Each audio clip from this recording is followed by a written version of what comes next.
ഭയങ്കര റെസ്പോൺസ് ആ പാട്ടിന്. എനിക്ക് തോന്നുന്നു ഇപ്പോൾ ആൾക്കാർ അധികം കേൾക്കുന്നത് കൽബിനഗമയാണ്. ഇപ്പോൾ തട്ടത്തിൽ കേൾക്കുന്ന സമയത്ത് കുറേ ആൾക്കാർ പറഞ്ഞെങ്കിൽ സ്കൂൾ സമയം ഓർമ്മ വന്നു, പണ്ടത്തെ ലവറിന് ഓർമ്മ വന്നു, അങ്ങനെ നഷ്ടപ്രണയം, അങ്ങനെയൊക്കെ കുറേ ആൾക്കാർ പറയുന്നുണ്ട്. പക്ഷെ എനിക്കിതൊന്നും ഫീൽ ചെയ്യുന്നില്ല. എനിക്കെന്തോ പറ്റിയിട്ടുണ്ട്, അല്ലെങ്കിൽ ചിലപ്പോൾ ഞാൻ ചെയ്തുകൊണ്ട് തോന്നാത്തതായിരിക്കും.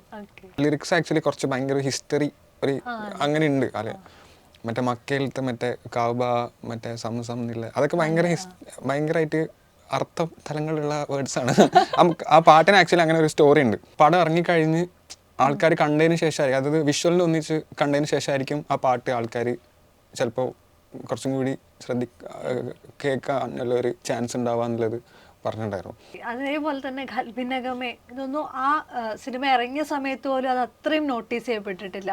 പ്രത്യേകിച്ച് അതിലെ ലാസ്റ്റിലേക്ക് വരുന്ന ഭാഗം, അത് കംപ്ലീറ്റ്ലി ഖൽബിനഗമേ അത്രയും നേരം കൊണ്ടുപോകുന്ന ഒരു ഇമോഷനെ പെട്ടെന്ന് എടുത്ത് പൊക്കി വെക്കുന്ന ഒരു പോർഷനാണല്ലോ ലാസ്റ്റത്തെ. ഇത് കഴിഞ്ഞ ദിവസം അത് ഡാബ്സി സ്റ്റോറി ഇട്ടിട്ടുണ്ടായിരുന്നു. ആ രീതിയിൽ ഇപ്പോഴാണ് അതിന് കുറച്ചും കൂടെ റെക്കഗ്നീഷൻ വന്നു തുടങ്ങുന്നത്.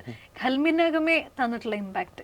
ഈ പാട്ട് ആക്ച്വലി ക്ലൈമാക്സിലേക്ക് നമ്മൾ തീരുമാനിക്കുന്നതിന് ഷൂട്ട് തുടങ്ങിയതിന് ശേഷം, അതിന് മുന്നേ കുറച്ച് ട്രാക്സ് ചെയ്തു.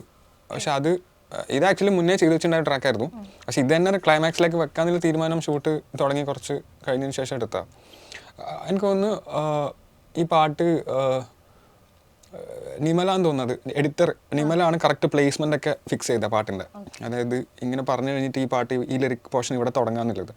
അപ്പോൾ ആ പാട്ട് ഈ പറഞ്ഞ പോലെ ഇങ്ങനെ ഒരു ബേസിക് ട്യൂൺ ഉണ്ടാക്കി ഷാറുഖ് ഖാനെ വിളിച്ചു, ഷാറുഖ് ഖാൻ ലിറിക്സ് ചെയ്തത്. അപ്പോൾ ഷാറുഖ് ഖാൻ്റെ ലിറിക്സ് ആക്ച്വലി കുറച്ച് ഭയങ്കര ഹിസ്റ്ററി ഒരു അങ്ങനെ ഉണ്ട്. അല്ലെ മറ്റേ മക്കയിലത്തെ മറ്റേ കാബ, മറ്റേ സംസം എന്നില്ല, അതൊക്കെ ഭയങ്കരമായിട്ട് അർത്ഥ തലങ്ങളുള്ള വേർഡ്സാണ്.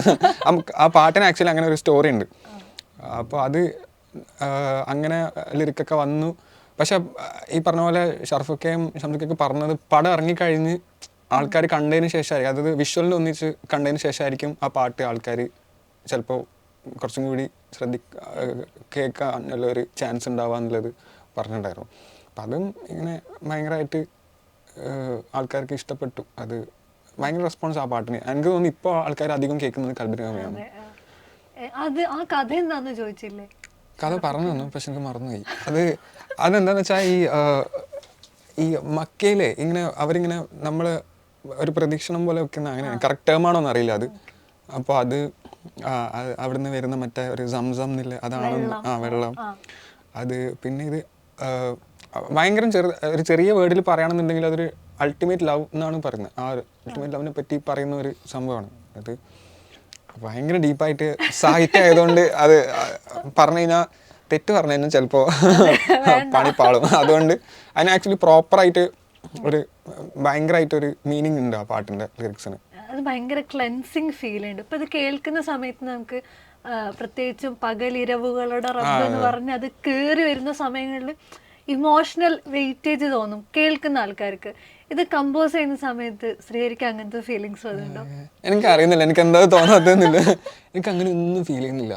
പ്രത്യേകിച്ച് ഇപ്പോൾ തട്ടത്തിൽ കേൾക്കുന്ന സമയത്ത് കുറേ ആൾക്കാർ പറഞ്ഞെങ്കിൽ സ്കൂൾ സമയം ഓർമ്മ വന്നു, പണ്ടത്തെ ലവറിന് ഓർമ്മ വന്നു, അങ്ങനെ നഷ്ടപ്രണയം, അങ്ങനെയൊക്കെ കുറേ ആൾക്കാർ പറയുന്നുണ്ട്. പക്ഷെ എനിക്കിതൊന്നും ഫീൽ ചെയ്യുന്നില്ല. എനിക്കെന്തോ പറ്റിയിട്ടുണ്ട്, അല്ലെങ്കിൽ ചിലപ്പോൾ ഞാൻ ചെയ്തുകൊണ്ട് തോന്നാത്തതായിരിക്കും.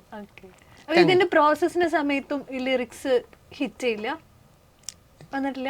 അതെനിക്ക് വരുന്നില്ല. അതെന്താ എനിക്ക് ഇപ്പോഴും വരുന്നില്ല. എനിക്കങ്ങനെ ചിലപ്പോൾ ഞാൻ ചെയ്യുന്നതുകൊണ്ട് എനിക്കങ്ങനെ ഭയങ്കരമായിട്ട് ഇമോഷണലി അതിൽ പാട്ട് വർക്കാവുന്നുണ്ടോ, പാട്ട് ഈ പറഞ്ഞ പോലെ മെലഡി ഓക്കെ ആവുന്നുണ്ടോയെന്നില്ല, ഞാൻ ആ രീതിയിൽ എൻ്റെ തോട്ട് പോകുന്നുള്ളൂ. അത് ഭയങ്കരമായിട്ട് ഇമോഷണലി എൻ്റെ പാട്ട് കേട്ട് ഞാൻ തന്നെ കരയാന്നില്ല ഒരു അവസ്ഥ ഇതുവരെ വന്നിട്ടില്ല. അല്ലെങ്കിൽ ഇൻറ്റൻസ് ആയിട്ട് എനിക്ക് ഫീൽ ചെയ്യാന്നുള്ളത് അങ്ങനെ ഇല്ല. അതൊരു പ്രശ്നമാണോ എന്ന് എനിക്കറിയില്ല ഇങ്ങനെ പറഞ്ഞുകൊണ്ട്. പക്ഷേ അത് ചിലപ്പോൾ എന്താ അങ്ങനെ എനിക്ക് തോന്നാത്തതെന്ന് ചോദിച്ചാൽ എനിക്കറിയില്ല അതിന് ഉത്തരം പ്രോപ്പറായിട്ട്.